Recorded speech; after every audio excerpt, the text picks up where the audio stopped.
జమ్మూ కశ్మీర్లో ఉగ్రవాదులు మరోసారి పంజా విసిరారు. బారాముల్లా జిల్లా యురీ సెక్టార్లోని ఆర్మీ హెడ్ క్వార్టర్స్ పై దాడికి తెగబడ్డారు. ఆదివారం తెల్లవారుజామున టెర్రరిస్టులు ఒక్కసారిగా కాల్పులు జరుపుతూ లోనికి చొచ్చుకెళ్లేందుకు ప్రయత్నించారు. అప్రమత్తమైన సైన్యం దాడిని సమర్థంగా తిప్పికొడుతోంది. ఎదురుకాల్పులు కొనసాగుతున్నాయి. ఈ అటాక్లో 4 టెర్రరిస్టులు పాల్గొన్నట్లు అనుమానిస్తున్నారు. అటు ఆర్మీ హెలికాప్టర్లను కూడా రంగంలోకి దింపింది. ఉగ్రవాదుల కోసం వేట కొనసాగిస్తోంది. అటు ఈ ఘటనతో అప్రమత్తమైన కేంద్రం సరిహద్దు ప్రాంతాల్లో హై అలర్ట్ ప్రకటించింది.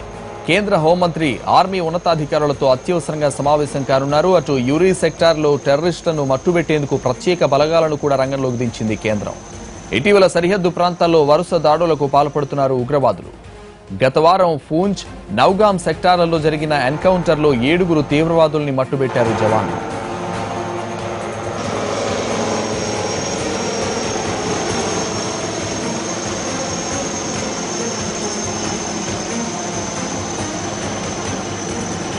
జమ్మూ కశ్మీర్లో ఉగ్రవాదులు మరోసారి పంజా విసిరారు.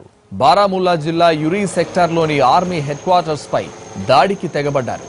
ఆదివారం తెల్లవారుజామున టెర్రరిస్టులు ఒక్కసారిగా కాల్పులు జరుపుతూ లోనికి చొచ్చుకెళ్లేందుకు ప్రయత్నించారు. అప్రమత్తమైన సైన్యం దాడిని సమర్థంగా తిప్పికొడుతోంది. ఎదురు కాల్పులు కొనసాగుతున్నాయి. ఈ అటాక్లో 4 టెర్రరిస్టులు పాల్గొన్నట్లు అనుమానిస్తున్నారు. అటు ఆర్మీ హెలికాప్టర్లను కూడా రంగంలోకి దింపింది. ఉగ్రవాదుల కోసం వేట కొనసాగిస్తోంది. అటు ఈ ఘటనతో అప్రమత్తమైన కేంద్రం సరిహద్దు ప్రాంతాల్లో హై అలర్ట్ ప్రకటించింది. కేంద్ర హోంమంత్రి ఆర్మీ ఉన్నతాధికారులతో అత్యవసరంగా సమావేశం కానున్నారు. అటు యురీ సెక్టార్లో టెర్రరిస్టులను మట్టుబెట్టేందుకు ప్రత్యేక బలగాలను కూడా రంగంలోకి దించింది కేంద్రం. ఇటీవల సరిహద్దు ప్రాంతాల్లో వరుస దాడులకు పాల్పడుతున్నారు ఉగ్రవాదులు. గత వారం పూంచ్, నౌగామ్ సెక్టార్లలో జరిగిన ఎన్కౌంటర్లో 7 తీవ్రవాదుల్ని మట్టుబెట్టారు జవాన్లు.